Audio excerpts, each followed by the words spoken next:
हमारे देश की सबसे बड़ी पॉलिटिकल पार्टीज जैसे बीजेपी, कांग्रेस या बाकी भी आपको ब्रॉड डेलाइट में धोखा दे रही है, और वो भी बड़े ही लीगल तरीके से। सुप्रीम कोर्ट में हो रही बड़ी ही हीटेड आर्ग्यूमेंट्स। क्या अब फॉरेन कंपनीज डिसाइड करेगी हमारे इलेक्शंस के रिजल्ट्स को?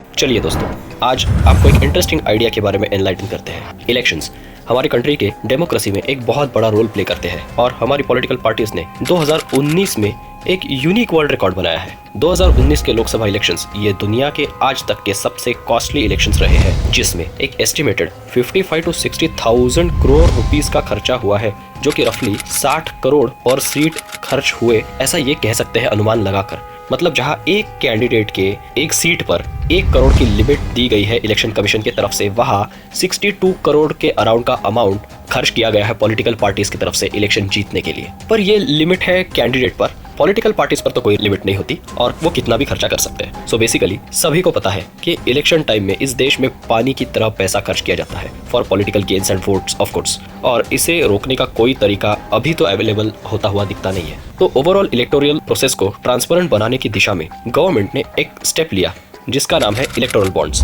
इलेक्टोरल बॉन्ड्स ये एक टाइप का प्रॉमिसरी नोट है जिसको बियरर इंस्ट्रूमेंट के फॉर्म में लाया गया है, और इसको एसबीआई इशू करती है, और वो भी कुछ सिलेक्टेड ब्रांचेस के थ्रू। इलेक्टोरल बॉन्ड्स साल में 4 बार कुछ लिमिटेड टाइम पीरियड के लिए अवेलेबल होते हैं। In the months of January, April, July and October में इनका सेल किया जाता है। ये बॉन्ड्स आपको 1000, 10,000, 1 लाख, 10 लाख एंड 1 करोड़ के डिनोमिनेशंस में मिलते हैं। एक्चुअली पॉलिटिकल पार्टीज को एनोनिमसली डोनेट करने के लिए but through the banking channels इस स्कीम को लाया गया था फाइनेंस बिल 2017 में, जिसका इंप्लीमेंटेशन 2018 के जनवरी से हुआ। इलेक्टोरल बॉन्ड्स को लाने के लिए आरबीआई एक्ट 1934 को अमेंड किया गया था। सेंट्रल गवर्नमेंट को ये पावर दी गई थी कि वो दूसरे बैंकिंग इंस्टीट्यूशंस जैसे शेड्यूल्ड बैंक्स को भी बियरर इंस्ट्रूमेंट्स इशू करने का पावर दे दे, जिसके थ्रू सेंट्रल गवर्नमेंट ने एसबीआई को डेजिग्नेट कर दिया इलेक्टोरल बॉन्ड्स को इशू करने के लिए। इलेक्टोरल बॉन्ड्स को कोई इंडिविजुअल या फिर कॉर्पोरेट्स और इंस्टीट्यूशंस भी खरीद सकते हैं, और वो अपने फेवरेट पॉलिटिकल पार्टी को जाकर डोनेट भी कर सकते हैं, जिससे विद इन 15 डेज उस पॉलिटिकल पार्टी को अपने बैंक अकाउंट में एनकैश करवाना पड़ेगा। अगर वो ऐसा करने में फेल हो गए तो ये अमाउंट सीधा पीएम रिलीफ फंड में डाइवर्ट कर दिया जाएगा। बट यहाँ कोई भी पॉलिटिकल पार्टी एलिजिबल नहीं है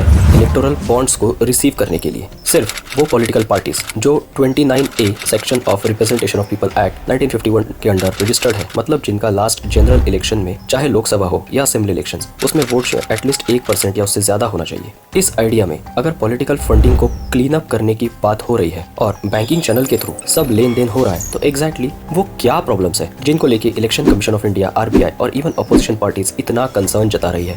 तो इशू नंबर 1 है इसका एनोनिमस नेचर। ना डोनर की आइडेंटिटी किसी को पता है और ना ही रिसीवर की, और जो डोनेशन है उस पर कोई अपर लिमिट नहीं है। मतलब आप चाहे तो किसी पॉलिटिकल पार्टी को कल 1000 करोड़ रुपए भी डोनेट करना चाहे तो कर सकते हैं, और किसी को पता नहीं चलेगा कि ये किसने किया। पर फिर भी क्या प्रॉब्लम है? ये तो सभी पॉलिटिकल पार्टीज के लिए सेम अप्लाई होना है ना? पर जैसे कि हमने पहले बताया कि इलेक्टोरल बॉन्ड्स को एसबीआई इशू करती है, जो कि एक पब्लिक सेक्टर बैंक है। सो गवर्नमेंट जब चाहे एसबीआई से डोनर की इंफॉर्मेशन ले सकती है, और अगर रूलिंग पार्टी को वो डोनेशन ना आए तो मैं आगे कुछ नहीं कहूँगा, बाकी आप समझदार हैं। अगर इसकी कॉन्स्टिट्यूशनलिटी पर बात करें तो फिलहाल सुप्रीम कोर्ट में कुछ एनजीओज ने इस पर क्वेश्चन किया है कि ये स्कीम फ्लॉड है और इसे पॉलिटिकल करप्शन अपनी लिमिट्स तोड़ चुका है। और उनका ये भी आर्ग्यूमेंट है कि इस बिल को मनी बिल के फॉर्म में लाकर गवर्नमेंट ने इस पर डिटेल्ड स्क्रूटिनी को बाईपास कर दिया है ऑलरेडी। आरबीआई ने 2017 में इलेक्टोरल बॉन्ड्स को एज बियरर इंस्ट्रूमेंट्स इशू कराने में आपत्ति जताई थी। उन्होंने ये आइडिया पर कंसर्न जताया था कि इसे अब फिजिकल फॉर्म में ना लाते हुए डीमैट फॉर्म में लाने का सजेशन उन्होंने दिया था, लेकिन गवर्नमेंट ने आरबीआई एक्ट को ही अमेंड करके एसबीआई को इलेक्टोरल बॉन्ड्स इशू कराने की अरेंजमेंट कर दी। और अब ये कम था कि इलेक्शन कमीशन ने भी इसे क्वेश्चन करना स्टार्ट कर दिया कि इलेक्टोरल बॉन्ड्स एक ओपेक स्कीम है जिससे शेल कंपनीज के थ्रू इसका मिसयूज किया जाना पॉसिबल है। वैसे आपको बता दें कि गवर्नमेंट ने एफसीआरए यानी फॉरेन कंट्रीब्यूशन रेगुलेशन एक्ट को भी अमेंड करके फॉरेन कंपनीज जिनके इंडियन कंपनीज में मेजॉरिटी शेयर होल्डिंग है उनको पॉलिटिकल पार्टीज को डोनेशन देना अलाउ कर दिया है, जो कि पहले अलाउड नहीं था। Also in this series of amendments बाकी भी कई सारे अमेंडमेंट्स किए गए हैं, जैसे इनकम टैक्स एक्ट में अमेंडमेंट, आरपीआई यानी representation of people act 1951, companies act 2013 में अमेंडमेंट्स, और ओवरऑल पिक्चर ऐसी है कि अब तक रिसीव हुए इलेक्टोरल बॉन्ड्स में 94% जो बॉन्ड्स है वो है 1 करोड़ रुपए के, जो ऑब्वियसली आम जनता तो अफोर्ड नहीं कर सकती, और सिर्फ बड़े बड़े इंडस्ट्रियलिस्ट एंड इंस्टीट्यूशंस ही होंगे जिनके कारण ये क्रोनी कैपिटलिज्म को और बढ़ावा मिल सकता है। सो फ्रेंड्स, ओवरऑल अगर देखें तो इस स्कीम में आज के डेट में इंटेंट अगर गवर्नमेंट का सही भी है, फिर भी बहुत ज्यादा सीरियस फ्लॉज है, और सुप्रीम कोर्ट ने भी अपना जजमेंट यहाँ रिजर्व करके रखा हुआ है। तो देखते हैं आने वाले समय में क्या होता है। और अब आते हैं इस वीडियो के सबसे इंटरेस्टिंग पार्ट पर।